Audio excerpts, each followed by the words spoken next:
Hi అండి, నేను మీ Chandrakala. Welcome to Chandrakala maths world. ఈరోజు మనము 10th క్లాస్ సెల్ఫ్ అసెస్మెంట్ 2కి సంబంధించిన ఇంపార్టెంట్ క్వశ్చన్స్ పైన చూద్దాము. మొట్టమొదట 8 మార్క్స్ ప్రాబ్లమ్స్ చూద్దాము.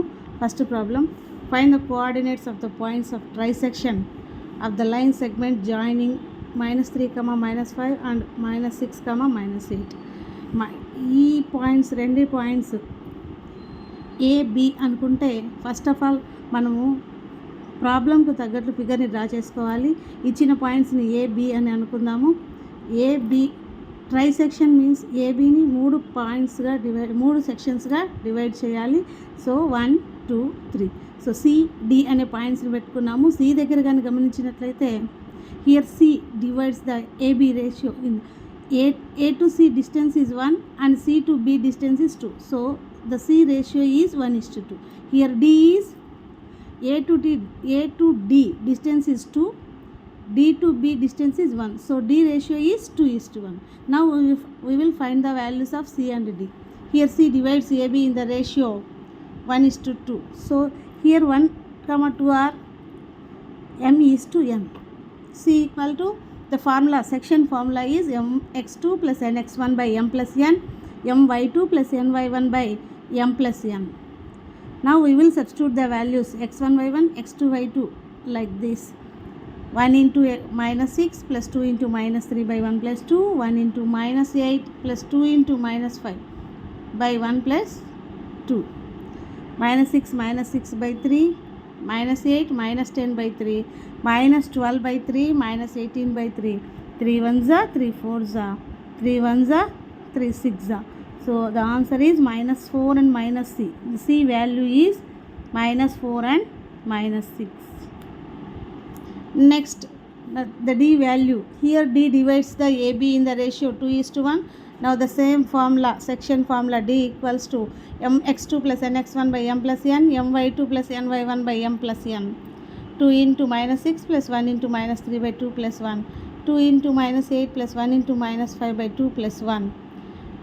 2 6 are 12. So -12 -3 by 3, -6 -5 by 3, -15 by 3, -21 by 3.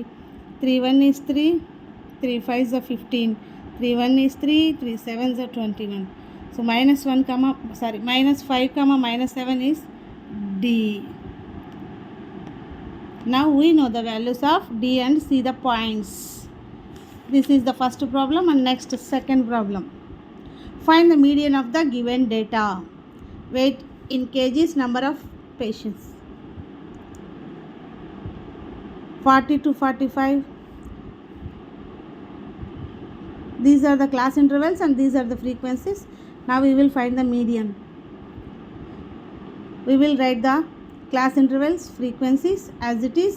Next, second step is, now we will find the value of CF. What is the meaning of CF means? Cumulative frequency. How to find the cumulative frequency?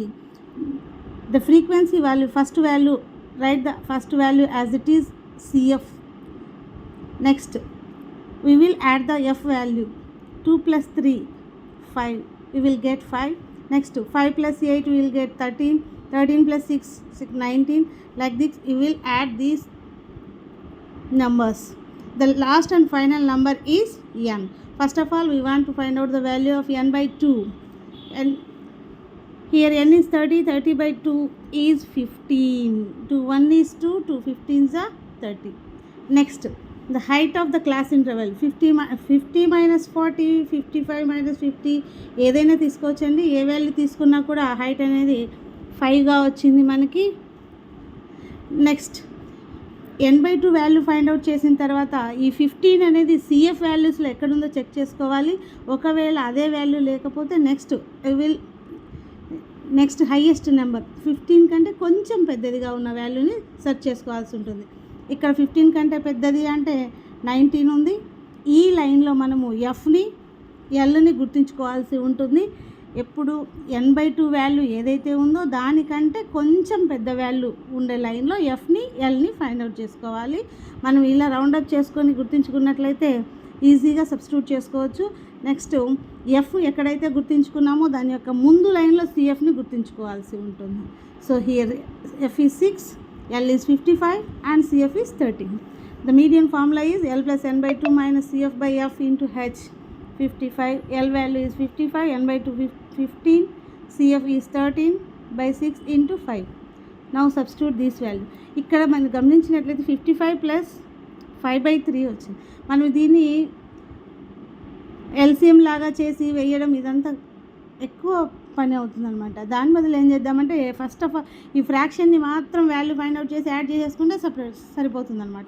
So 5/3 వాల్యూని కనుక్కున్నాం, find out చేసాము, ఆ వాల్యూని దీనికి add చేసేసాం. 55 plus 1.6ని add చేస్తే 56.66 వస్తుంది. So 56.67గా కూడా రాసేసుకోవచ్చు అనమాట. నెక్స్ట్ ఇవి రెండు మనము ఇప్పుడు 8 మార్క్స్ ప్రాబ్లమ్స్గా మనము గెస్ చేస్తున్న ఇంపార్టెంట్ ప్రాబ్లమ్స్ అండి. నెక్స్ట్ 4 మార్క్స్ ప్రాబ్లమ్స్ అనమాట. If the sum of the 7 terms of AP is 49 and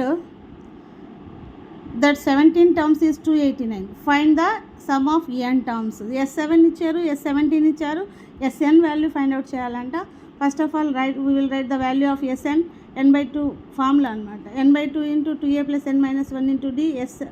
S7 n value is 7, 7/2 into 2a plus 7 minus 1 into d. ఈ S7 value already they are given the value of S7. So now we will substitute the value of S7. 49 into ఈ ఫ్రాక్షన్ని transpose చేస్తే reverse అయిపోతుంది అనమాట. 7/2 కాస్త 2/7గా మారిపోతుంది. So 7 1 7 7 49. Next 2a plus 6d. 7 2 14 అయిపోయింది. 2a plus 6d ఉంది. ఇది ఈక్వేషన్ 1 అనుకుంటాం. నెక్స్ట్ S17 కూడా సేమ్ యాజ్ ఇట్ ఈస్గా అలాగే మనం సబ్స్టిట్యూట్ చేస్తాము. S17 వాల్యూని సబ్స్టిట్యూట్ చేసి ఫైండ్ అవుట్ చేస్తాము. ఇక్కడ 289ని 17తో 17 289 కాబట్టి 17 2 14 అవుతుంది. రెండు ఈక్వేషన్స్ వచ్చేస్తాయి అనమాట, ఫస్ట్ అండ్ సెకండ్.